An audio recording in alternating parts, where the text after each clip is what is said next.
ரஜினிகாந்த் இருக்கார் இல்லையா, அவர் தன் திரைப்படம் ஓட வேண்டும் என்பதற்காக பல்வேறு காலகட்டங்களிலே வந்து நான் அரசியல் குதிப்பேன், நான் எப்போ வருவேன்னு தெரியாது, இப்படி ஒன்ற டயலாக்லாம் யூஸ் பண்ணுவார். அந்த படம் வரும்போது அவரோட எதிர்ப்பு வந்து பாமக ஒரு பெரிய அளவில் ஒரு எதிர்ப்பு வந்துச்சு.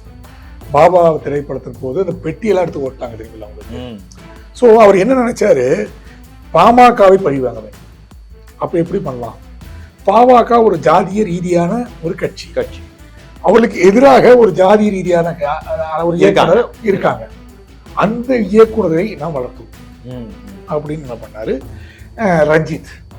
அவரை வந்து எடுத்து அவருக்காக ஒரு பிரபலமே இல்லாம ஒரு 2 படம் நாட்டா கட்டி 2 படம் எடுத்தது, என்ன ஒரு ஸ்டோரி பேஸே இல்லாத ஒரு செயல்பாட்டில் இருக்கும்போது அவர்களை, அதாவது பாமக அவனை எப்படி பழிவாங்க பார் அப்படின்ட்டு ரஞ்சித் அவர்களுக்கு 2 படம் கொடுத்து அவரே ஒரு உச்சத்துக்கு வளர்த்து விட்டார். அவர் இப்போ ரஞ்சித் வளர்ந்து தான் வந்து படம் எடுக்கிறேன்ட்டு வானத்து நட்சத்திரங்களா, ஸோ அந்த ஓரின சேர்க்கை போன்ற படங்கள் அதையெல்லாம் உற்சாகப்படுத்தக்கூடிய லெவல்ல ரஞ்சித்து காட்சிகள்லாம் உருவாக்கி படமெல்லாம் கொண்டு வந்து இப்போ அவர் வந்து ஒரு நாட்டுக்கு விரோதமான செயல்பாடுகள், நாட்டுக்கு விரோதமான கருத்துக்கள், இதையெல்லாம் கருத்து சுதந்திரம் என்ற பெயரே உருவாக்கிட்டு இருக்காரு. இப்போ என்ன பண்றாரு மாரி செல்வராஜ், அதாவது அவரும் வந்து தன்னை ஒரு புரட்சியாளர் சிந்தனையாளர்னு சொல்லக்கூடிய மாரி செல்வராஜுக்கு அடுத்த படத்தை நடித்து தருவது. லால் சலாம் படம் முடியுது, லால் சலாம் ஒரு பொண்ணு எடுக்குது. அதுலயும் நீங்க பாத்தீங்கன்னா அரசியல் மதத்தை கலக்காதீர்கள் ஒரு டயலாக்க சொல்லியிருக்காரு, கொண்டு வந்திருக்காரு. ஆனா ராமர் பாத பத்திரிகை கோயில் பத்திரிகை தரும்போது வாங்கி வச்சுக்கிட்டு நான் கண்டிப்பாக அவசியமாக கலந்து கொள்வேன்னு சொல்றாரு. So double game politics Rajinikanth அந்த பக்கமும் பேசுறாரு, இந்த பக்கமும் பேசுறாரு. ஸோ நான் வந்து ஒரு நெடுநிலையான ஆளுன்னு சொல்றாரு. அன்னப்பூலின்னு ஒரு படம் நானே இப்ப கேட்கணும்னு நினைச்சிட்டு ஓடிடியில வந்து வந்தா கூட அந்த படத்துல வந்து ஒரு ஐயங்கார் குடும்பத்தை சேர்ந்த மடப்பள்ளியிலே வேலை செய்யக்கூடிய ஒரு குடும்பத்தில் சேர்ந்த ஒரு பெண் அந்த படத்துல வந்து தயாரிப்பாக அது சொன்ன வாக்குமூலம் என்னன்னா, ஆனா நீங்க பாத்தீங்கன்னா ராஜமௌழி போன்றவங்க திரிபுலார் போன்ற படங்கள்லாம் எடுக்கிறாங்க, அது ஒரு வெற்றி அடையக்கூடிய சூழ்நிலை, அந்த பாடல்கள் வந்து ஆஸ்கார் வரைக்கும் வெற்றி பெறக்கூடிய சூழ்நிலை இருக்கிறது. ரஜினிகாந்த் சொல்லிட்டுமே இப்ப நான் ஒரு வீர சிவாஜி படத்தில் நடிச்சு கொடுக்குறேனே, அது மாதிரி ஒரு சுதந்திர போராட்ட கதையை கொண்டு வாங்க நான் நடிக்கிறேனே அப்படின்னு சொன்னாங்கன்னா தயாரிப்பாளரும் தயாரா வருவாங்க, இயக்குனரும் தயாரா வரும். ஆனா அதுக்கெல்லாமே ஒரு தயாரா இல்லாத காரணத்தால் தான்.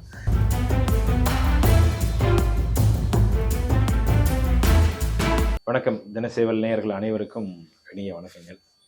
இன்றைக்கு நம்மோடு இருக்கக்கூடியவர் தேசிய ஊடகவியலாளர் சங்கம் அதனுடைய நிறுவனர் மற்றும் பொதுச் செயலாளர் திரு ஜெயகிருஷ்ணன் அவங்க இருக்காங்க. வணக்கம் ஐயா. இன்றைக்கு சினிமா துறை எடுத்துக்கலாம், நிறைய எப்படி சொல்றது, நேர்மறையான சிந்தனைகளும் இருக்கக்கூடியவங்களும் இருக்காங்க, எதிர்மறை சிந்தனைகள் இருக்கக்கூடியவங்களும் இருக்காங்க. அப்படியே பார்த்தோம்னா இன்னைக்கு நிறைய பேர் வந்து இப்போ கோயில்களாகட்டும், கோயில் விஷயம் ஆன்மீக ரீதியாக வந்து நான் இருக்கேன், இதனால் வரைக்கும் கூட இல்லாம இருந்த ஒரு சிலருக்குலாம் முன்னாடி வந்து நானும் ஆன்மீகவாதி தான், நானும் ஆன்மீகம் சார்ந்துதான் இருக்கேன் அப்படின்னு சொல்லிட்டு இருக்காங்க. இது எல்லாமே எதை தோணுதுன்னா, ஒரு குறிப்பிட்ட காலத்துக்கு முன்னாடி பாத்தீங்கன்னா முழுக்க திராவிடர் கழகங்கள் அவங்களோட இருக்கும்போது கடவுள் இல்லை, கடவுள் மறுப்பு இயக்கத்துல இருந்தவங்க எல்லாமே நாங்க இதுல இருக்கோம் அப்படின்னு சொன்ன நிறைய பேருக்கு கூட இன்னைக்கு கேட்டோம்னா இன்னைக்கு நான் கடவுள் கொள்கையில தான் இருக்கேன் அப்படின்னு சொல்றாங்க. இதை பத்தின ஒரு விஷயங்கள் என்ன நினைக்கிறீங்க?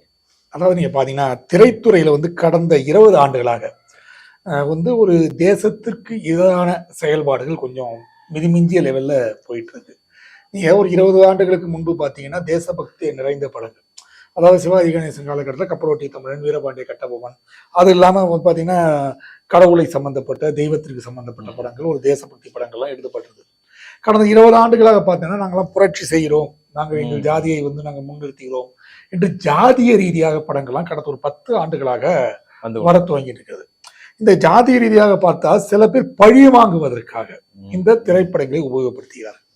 உதாரணம் பார்த்தீங்கன்னா இப்ப ரஜினிகாந்த் இருக்கார் இல்லையா, அவர் தன் திரைப்படம் ஓட வேண்டும் என்பதற்காக பல்வேறு காலகட்டங்களிலே வந்து நான் அரசியல் குதிப்பேன், நான் எப்போ வருவேன்னு தெரியாது, இப்படி ஒன்ற டயலாக்லாம் யூஸ் பண்ணுவாரு. அந்த படம் வரும்போது தன் ரசிகர்களை வந்து ஒரு மூடுபனியாக உற்சாகப்படுத்துவார், நான் அரசியல்ல வந்துருவேன். அந்த நம்பிக்கையில வந்து அவர் வந்து ரசிகர்கள் வந்து ஒரு பெரிய உற்சாகத்தோட அந்த திரைப்படம் வெற்றி பெறுவதற்காக ஒரு படத்தை 10 வாட்டி 20 வாட்டி 30 வாட்டி எல்லாம் பார்த்து அந்த படத்தை வெற்றி அடை செய்வார்கள். அது என்ன பண்ணிட்டாரு, அந்த ஃபார்முலாவை வந்து பாஷா இருந்து அப்படியே கொஞ்சம் கொஞ்சமா ஃபாலோ பண்ணி, நம்ம வந்து இது மாதிரி சொன்னா இவங்க உற்சாகம் மாறாங்க அப்படின்ட்டு அவர் கொஞ்சம் உற்சாகப்படுத்துவதற்கு அப்பப்போ வரேன், அதோ அரசியல்ல வரேன், எப்போ வருவேன்னு தெரியாது, இது மாதிரி டைலாக் எல்லாம் யூஸ் பண்ணி கொஞ்சம் கொஞ்சமா உற்சாகம் அடையக்கூடிய சூழ்நிலை வந்துச்சு. இது அரசியலாக மாறுறது அப்படின்னு பாக்குறீங்கன்னா அவரோட எதிர்ப்பு வந்து பாமக ஒரு பெரிய அளவுல ஒரு எதிர்ப்பு வந்துச்சு. பாபா திரைப்படத்தின் போது அந்த பெட்டியெல்லாம் எடுத்து ஓட்டாங்க தெரியுமில்ல அவங்களுக்கு. சோ அவர் என்ன நினைச்சாரு, பாமகவை பழி வாங்க வேண்டும். அப்ப எப்படி பண்ணலாம்?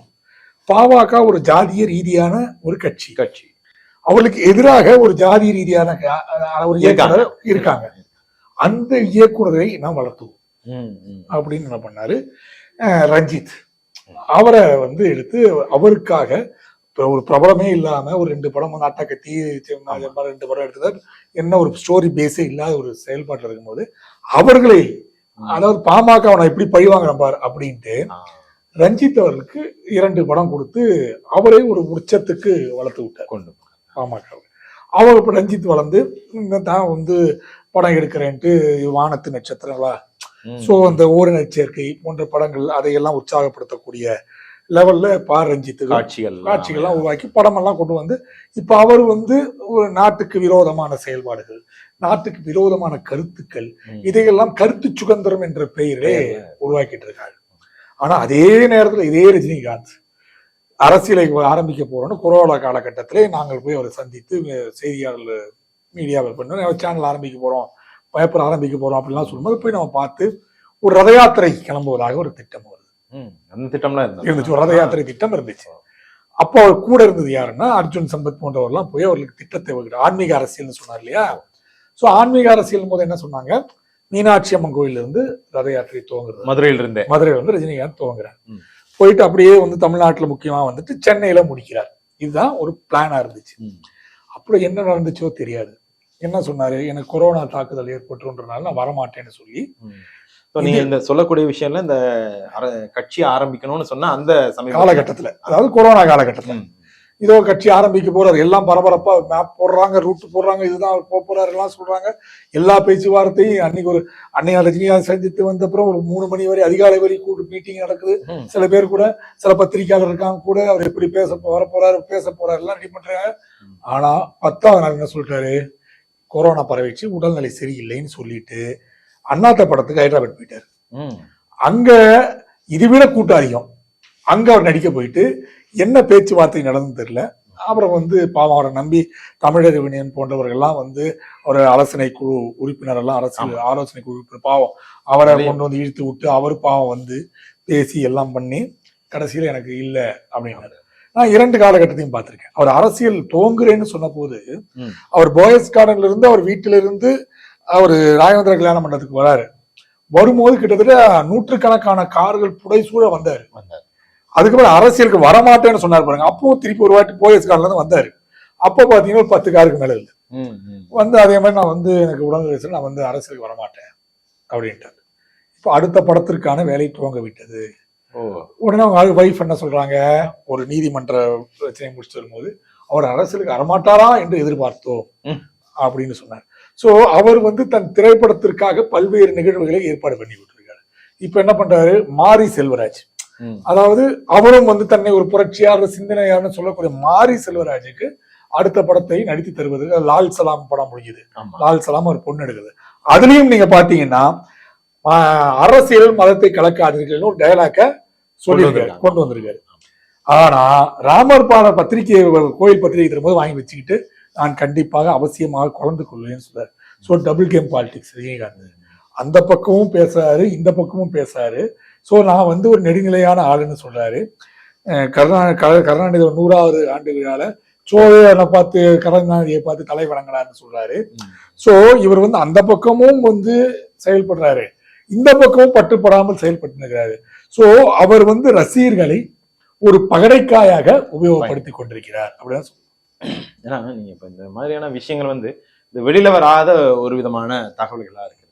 நீங்க சொல்ற மாதிரி இப்போ இந்த கண்ணோட்டத்துல பார்க்கும்போது எங்களுக்கே ஒரு சந்தேகம் எழுகிறது. என்னன்னா இவர் தன்னுடைய ரசிகர்கள் மூலியமாக தன்னுடைய எப்படி சொல்றது செல்வாக்கு இருக்கிறது, இருந்தாலும் கூட அந்த செல்வாக்கை வந்து அதிகப்படுத்திக் கொள்வதற்கான ஒரு ஆயத்தமான பணிகள் தான் மேற்கொண்டு இன்னும் என்ன மாதிரியான களத்தை நோக்கி இந்த பயணம் நகரும்னு நினைக்கிறீங்க? இல்லை, இப்போ அரசியல் பயணம், இப்போ திரைத்துறை பார்க்குறோம். திரைத்துறை ஏற்கனவே சொல்றோம், நாங்க வந்து சிந்தனையாளர்கள், நாங்க நசுக்கப்படுகிறோம், பிதுக்கப்படுகிறோம் என்ற விஷயங்கள் எல்லாம் சொல்லி பலரும் இப்ப வந்து அந்த திரைப்படம் திரைக்கதைகள் எல்லாம் அமைத்து கொண்டு வந்து கொண்டிருக்கின்றார்கள். பல கதைகள்ல வந்து அது நாயகனே இரட்டடிப்பு செய்கிறார். சூரியயை போற்றி ஒரு படம் வந்துச்சு. அந்த படத்தின் நாயகன் வந்து ஒரு பிராமணர். சரியாக பார்த்தால் அவர் தான் வந்து அந்த பிளைட்டோட ஃபார்முலா சீப்பான முறையில் கொண்டு போகலாம்லாம் சொன்னார். அந்த திரைப்படத்தில் பார்த்தீங்கன்னா ஈவேராவோட சீடர்களாக தான் உருவாக்கப்பட்டு அந்த திட்டத்தை கட்சியாக்கப்பட்டு சுயமரியாதை திருமணம் என்று சூர்யா கொண்டு வந்தார். அசுரன் திரைப்படம் பார்த்தீங்கன்னா அந்த ஒரு கலவரம், தாமிரபரணி அந்த பகுதி தண்ணீர் கலவரம். அதில் புதிய தமிழகம் டாக்டர் கிருஷ்ணசாமி, புதிய தமிழகம் கட்சி போன்ற நபர்கள் எல்லாம் பங்கேற்றிருக்கார். அதெல்லாம் இரட்டடிப்பு செய்து இவர்களுக்கு வசதியாக கருணாநிதி அப்படின்ற மாதிரி எல்லாம் வந்து அது ஒரு மாதிரி அந்த வரலாற்றுக்கிடையே பிழையை ஏற்படுத்தி அது திருப்பத்தை ஏற்படுத்தி தங்களுக்கு சாதகமாக வரலாற்றை உருவாக்கி கொண்டிருக்கின்றார்கள். சோ இந்த திரைத்துறை இது போன்ற பிழையான வரலாற்றை உருவாக்கி கொண்டிருப்பதற்கு ஒரு முற்றுப்புள்ளி வைக்க வேண்டும். அது கூடிய சீரம் வைக்க வேண்டும். ஏன்னா இப்ப நான் ஒரு விஷயத்தை உங்ககிட்ட சொன்னேன். குறிப்பாக இப்ப சமீபத்துல பல படங்கள்ல வந்து பிராமண சமூகத்தையும் இந்து சமூகத்தையும் தொடர்ந்து அவமானப்படுத்தி கொண்டு வருகிறார்கள். அந்த வகையில அன்னபூர்ணின்னு ஒரு படம் வந்து நானே இப்ப கேட்கணும்னு நினைச்சிட்டு இருக்கேன். ஓடிடில வந்து வந்தா கூட அது வந்து எப்படி சொல்றது, ஒரு மேம்படுத்தப்பட்ட சமுதாயம் சொல்லப்படக்கூடிய ஒரு சமுதாயம். ஆனா நல்ல வாழ்க்கை தரம் இருக்கக்கூடிய ஒருத்தர் வந்து அது இல்லைன்று சொல்ற மாதிரியான ஒரு திணிப்புகள் அதை பத்தி கொஞ்சம் விளக்கமாவே சொல்லுங்க. ஆமா, அது என்னன்னா அந்த படத்தை நானும் பார்க்கல. இது மாதிரி படங்களை நம்ம உற்சாகப்படுத்தக்கூடாது, பார்த்து வியூவர்ஷிப் அதிகமாயிடும், அது பார்க்கக்கூடாது. ஆனா நமக்கு வந்து அந்த விமர்சனங்கள் கதைகள்லாம் வரும். அந்த படத்துல வந்து ஒரு ஐயங்கார் குடும்பத்தை சேர்ந்த மடப்பள்ளியிலே வேலை செய்யக்கூடிய ஒரு குடும்பத்தில் சேர்ந்த ஒரு பெண் தான் வந்து கேட்டரிங் ஒர்க் பண்ணணும்னு ஆசைப்படுறோம். அதுல போயிட்டு நம்ம அசைவம் சமைக்கிறேன்னு சொல்றாங்க. வீட்டுல எதிர்ப்பு தெரிவிக்கிறாள். அதையும் மீறி அவர் வந்து ஒரு கேட்டரிங் ஒர்க்ல போய் அவங்க அந்த நான்வெஜ் எல்லாம் சமைச்சு பரிமாறுறாங்க அப்படின்ற ஒரு கதை கருவை கொண்ட ஒரு கதை. அதை வழக்கம் போல தந்தை பெரியார் ஈவேராவோட சீடரான சத்யராஜ் போன்றவர்கள்லாம் நடித்திருக்கிறார்கள். அந்த படத்துல வந்து தயாரிப்பாக அது சொன்ன வாக்குமூலம் என்னன்னா, லேடி சூப்பர் ஸ்டார் என்று சொல்லக்கூடிய நயன்தாராவுக்கு கிட்டத்தட்ட 12 கோடி ரூபாய் நாங்கள் சம்பளம் கொடுத்திருக்கிறோம் அந்த படத்துக்கு. ஆமா அப்படின்னு சொல்லியிருக்காரு. ஆனால் வருமானம் 85 லட்சம், 82 85 லட்சம் தான் எங்களுக்கு வருமானமே வந்திருக்கு. அதாவது நீங்க அந்த கேமரா வாடகை கூட வரல இன்னும். அதாவது என்னன்னா, நாங்க வந்து ஒரு புரட்சி ஏற்படுத்துறோம்னு சொல்றோம். அப்ப என்ன சொல்றாங்க எது சார்பினர், சரிப்பா கரெக்ட், நீ வந்து ஒரு பிராமண பெண் வந்து அசைவத்தை சாப்பிடன்னு ஆசைப்படுகிறான்னு சொல்ற, ஏன் ஒரு இஸ்லாமிய பெண் வந்து பன்றிக்கறி வந்து சமைக்கிறான்னு ஏன் பண்ணக்கூடாது அப்படி எதிர்த்தரப்பினர் தங்கள் கருத்துக்களை பதிவு செய்கிறார். சோ அந்த மாதிரி சூழ்நிலையை ஒரு சமூகத்தை ஒரு மதத்தை இழிவுபடுத்தி அதன் மூலமாக சம்பாதிக்கலாம் என்று நினைத்தால் உங்களுக்கு வரக்கூடிய நஷ்டம் இப்போது அதிகமாகவே இருக்கின்றது. ஏன்னா நாம் புரட்சி ஏற்படுத்துகிறோம் அப்படின்னு சொல்ல போனா பலரும் ஏற்றுக்கொள்வதில்லை. இதெல்லாம் ஓடிடி எல்லாம் வந்து படம் பார்ப்பதற்கு வந்து நயன்தாராவே வந்து ஒரு புரட்சியாளராக காட்டுக்கொண்டாலும் கூட அவங்க இப்ப கூட வந்து ஃபெமினா நிகழ்ச்சியில வந்து இப்ப நான் தொலைக்காட்சியில பார்க்கும்போது பார்த்தேன், நாப்கின் போன்ற விஷயங்களுக்கு விழிப்புணர்வு இல்லை என்ற விஷயங்கள்லாம் அவங்க நயன்தாரா சொல்றாங்க. தன்னை ஒரு புரட்சிகரமாக காட்டிக் கொள்கிறார். ஆனால் மக்கள் உன்னை புரட்சிகரமாக ஏற்றுக்கொள்கிறாரா என்பது நம்ம பார்க்க வேண்டும் இல்லையா? ஆனால் இவருக்கு கொடுக்கக்கூடிய அந்த பணம் கூட அந்த திரைப்படத்தில் ஈட்டப்படவில்லை. சோ இதுல என்ன வருதுன்னா, இவங்களுக்கு தயாரிப்பாளர் இயக்குனருக்கெல்லாம் ஒரு எச்சரிக்கை. அதாவது இந்து சமுதாயத்தை பற்றியோ இல்ல பிராமண சமுதாயத்தை பற்றியோ இது போன்ற விஷயங்களை நீங்கள் தொடர்ந்து எதிர்வினைகளை பதிவு செய்தால் உங்களுக்கு எதிர்வினையாக தான் வந்து சேரும் அப்படின்ற விஷயத்தை அவர் பதிவு செய்திருக்கிறார். இனியாவது இயக்குநர்கள் எச்சரிக்கையாக, நாங்கள் இது போன்ற படத்தை எடுக்க மாட்டோம், ஒரு சமூக விழிப்புணர்வு, சுதந்திர போராட்ட விஷயங்கள் இதை பற்றி எல்லாம் எடுக்க. பாத்தீங்கன்னா தெலுங்கு எல்லாம் பாத்தீங்கன்னா பல சுதந்திர போராட்டங்களை பற்றி எடுத்துக்கொண்ட சிரஞ்சீவி போன்றவங்க நடிக்கிறாங்க. இதை ஆனா இங்க பாத்தீங்கன்னா அதையெல்லாம் இல்லாமல் நாங்கள் வந்து எங்கள் சமூகத்தை முன்னேற்றம் எல்லாம் நல்லா தான் போயிட்டு, அதெல்லாம் பிரச்சனை கிடையாது, நீங்களே அதை காம்ப்ளிகேட் ஆக்குறீங்க அப்படின்னு தான் யோசிக்க வேண்டியதா இருக்கிறது. நீங்க சொன்ன மாதிரி இப்ப மற்ற மொழிகள் ஆகட்டும், உதாரணத்துக்கு இந்த காந்தாரா அப்படின்ற படம் வெகு எப்படி சொல்றது, எதிர்பார்க்காததை விட அதிக வெற்றியை கொடுத்த படம். ஆனா நீங்க சொன்ன மாதிரி அவங்க வந்து உள்ளூர்ல இருக்கக்கூடிய ஒரு குலதெய்வம் அந்த அதை மையமாக வச்சு அப்படி காந்தாரா அப்படின்ற ஒரு படம் வந்து அவங்க உள்ளூர் அந்த குலதெய்வத்தை பத்தி எடுத்த படம். நீங்க சொன்ன மாதிரி தமிழ்ல இப்ப நீங்க சொல்லும் போதே எனக்கு என்ன தோணுதோ, அந்த எப்படி சொல்றது, திராவிடர் கழகம் இல்ல எதிர்ப்பு, இந்து எதிர்ப்பு சொல்லணும் பேசணும் அப்படின்றதுக்காக இருக்கக்கூடிய இந்த சூழ்நிலையில் இருக்கக்கூடியவங்க இப்போ இந்த திரைத்துறையில இப்ப இந்து கலை சார்ந்து அல்லது இந்துத்துவம் சார்ந்து இருக்கக்கூடிய நிறைய பேர் இப்ப வந்துட்டு இருக்காங்க. மெல்ல மெல்ல அவங்களுடைய வளர்ச்சி எப்படி இருக்குது? அதான் இன்னொரு விஷயம் என்னன்னா, ஃபைனான்சியலி உங்களுக்கு ஒரு பெரிய பேக்ரவுண்ட் ஒன்று இல்லையா? ஃபைனான்சியல் பேக்ரவுண்ட் போது பெரிய பெரிய நடிகர்கள் நான் சொல்ற மாதிரி அது சூர்யா, இப்போ ரஜினிகாந்த் நம்ம ஆதரவு இவர் பேசுறாரு, இவரோட ஆன்மீகம் பத்தி பேசுறாரு இல்லையா, போயிட்டு மோகன்ஜி சத்ரியா கேட்டா கால்ஷீட் தருவாரா? தரமாட்டாரு.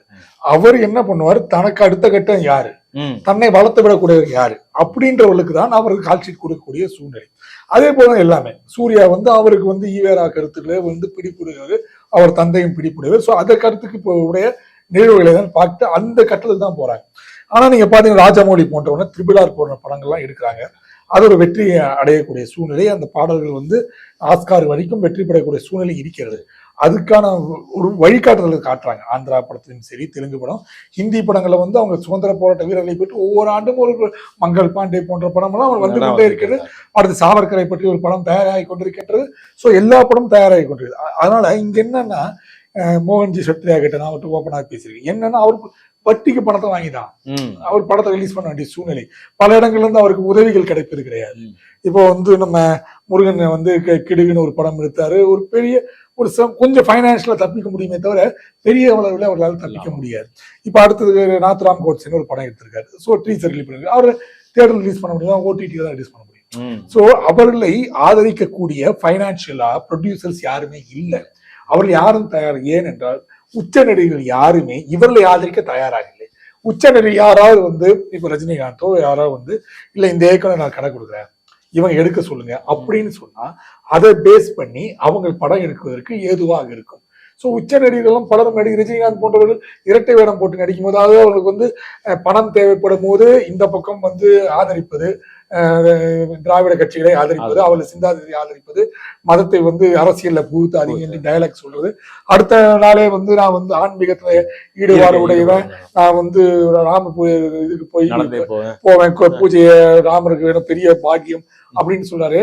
அந்த இரட்டை நிலைப்பாடுகள் இருக்கக்கூடிய நடிகர்கள் இருக்கிற வரைக்கும் தேசிய சிந்தனை உள்ளவர்கள் யாருமே வர முடியும். இப்ப ரஜினிகாந்த் சொல்லட்டுமே, இப்ப நாம ஒரு வீர சிவாஜி படத்தை நடிச்சு கொடுக்குறேனே, அது மாதிரி ஒரு சுதந்திர போராட்ட கதையை கொண்டு வாங்க நடிக்கிறேனே அப்படின்னு சொன்னான்னா தயாரிப்பாளரும் தயாரா வருவாங்க, இயக்குனரும் தயாரா வரும். ஆனா அதுக்கெல்லாமே ஒரு தயாரா இல்லாத காரணத்தால் தான் தேசிய சிந்தனை உள்ள தயாரிப்பாளர்களோ அல்லது இயக்குனர்களோ வரவதற்கு தயங்குகிறார்கள். இதோட என்னோட இன்னொரு நிறைவான கேள்வியா கூட வச்சுக்கலாம். இப்ப நீங்க சொல்றதை பொறுத்து இப்போ இவங்க இந்த மாதிரி இரட்டை வேடம் போடுறாங்க. ஆனா நிறைய பேர் பாத்தீங்கன்னா தமிழன், தமிழகம் அப்படின்ற போர்வையில இருக்கக்கூடிய அத்தனை பேர் எடுத்துக்கிட்டாலும் ஆக்சுவலி இந்த மாதிரி ஒரு கருத்துல முன்ன சுதந்திர போராட்ட காலங்கள்ல நிறைய வேலை செய்த சுதந்திர போராட்ட தியாகிகள் பாத்தீங்கன்னா நம்ம தமிழகத்துல இருந்து தான் போயிட்டாங்க. ஆனா இன்றைக்கு நீங்க சொன்ன மாதிரி வளர்ந்து வரக்கூடிய இந்த சினிமா துறையில முழுக்க முழுக்க நமக்கு எதிர் சிந்தனை உள்ள ஆட்கள் தான் உள்ள இருக்காங்க. இப்போ இந்த மாதிரி தமிழர்கள்ன்ற பேர்ல தமிழர்களை பிளவுபடுத்தக்கூடிய சக்தியாக அவங்க இருக்காங்க. இவங்களிடம் இருந்து இந்த துறையை காப்பாற்றுவதற்கு என்ன வழி இருக்கு? அதான் நம்ம சொன்ன மாதிரி இது ஒரு விஷயம். இன்னொரு பாத்தீங்கன்னா ஏஆர் ரஹ்மான் போன்றவர்கள்லாம் அவங்க ஒரு தமிழன்னைன்னு தனியா ஒரு போஸ்டர் ரிலீஸ் பண்றாங்க. கடந்த 2-3 நாட்களாக ஈவேராவின் படத்தை பனியன்ல போட்டு பொங்கல் ஒரு ஆணாதிக்க நிகழ்வு, ஜாதிய கொண்டாட்டம், இதை புறக்கணிப்போம் அப்படின்னு பொங்கலை புறக்கணிக்கக்கூடிய ஒரு கோஷ்டி இப்ப கிளம்பி இருக்கு. அதாவது ஆணாதிக்க திருவிழா இது, இதை நாம் புறக்கணிப்போம், ஜாதிய ரீதியாக நிகழ்ச்சி பொங்கல் கொண்டாடுவது புறக்கணிப்போம். நீ தீபாவளியை புறக்கணிப்பீங்க, கிருஷ்ண ஜெயந்தியை புறக்கணிப்பீங்க, இப்ப பொங்கலையும் புறக்கணிக்க ஆரம்பிச்சிட்டீங்க. ஏற்கனவே நீங்க தமிழ் புத்தாண்டா மாத்தி வச்சீங்க. சோ நீங்க இந்து பண்டிகைகள் அனைத்துமே புறக்கணிப்போம் அப்படின்னு பார்த்தா இது மிகப்பெரிய ஒரு டூல் கிட்டாதான் இவங்க வேலை செஞ்சுட்டு இருக்காங்க. சோ இப்ப எங்கெல்லாம் அங்க போயிட்டு இங்க போயிட்டு கடைசியில பொங்கலையும் புறக்கணிப்போம். பொங்கல் வைக்காத ஆணாதிக்க நிகழ்ச்சி பாருங்க, டிஷர்ட் போட்டு ஒரு ஆணும் பெண்ணும் ஈவேராவோட டிஷர்ட் போட்டு ஆணாதிக்க பொங்கல் இதை புறக்கணிப்போம் ஆரம்பிச்சிருக்காங்க. சோ இந்த சூழ்நிலை போக வேண்டும் என்றால், தேசிய சிந்தனை உருவாக்க வேண்டும் என்றால் கண்டிப்பாக தேச சிந்தனை உள்ள தயாரிப்பாளர்கள், அதே போல மிகப்பெரிய செல்வந்தர்கள், அதாவது பைனான்சியல் ஹெல்ப் பண்ணக்கூடியவர்கள் எல்லாம் நாங்க இல்ல கிரவுட் ஃபண்டிங் அந்த முறையிலேயாவது பலரும் இந்த தயாரிப்பாளர்கள் இயக்குநர்கள்ல இது மாதிரி தேசிய சிந்தனை உள்ள கதைகளை தயார் செய்து அதை கொண்டு ஃப்ளோட் பண்ண ஆரம்பிச்சு கொஞ்சம் கொஞ்சமாக வந்தால் மட்டும்தான் நம்ம இந்த ஃப்ளோட் இந்த திசையிலிருந்து மாறி போக முடியும். இல்லாவிட்டா இந்த திசையை நோக்கி தான் போகும். ஏன்னா எல்லாருமே இந்த திசையால் தான் பணம் போட்டா நம்ம போட்டோ 5 ரூபா போட்டா ஒரு 6 ரூபாயாவது வரும் அப்படின்ற ஒரு சிந்தனை. ஏன்னா இது பிசினஸ், இது யாருமே நஷ்டத்தை விரும்ப மாட்டார்கள் இல்லையா தொழில.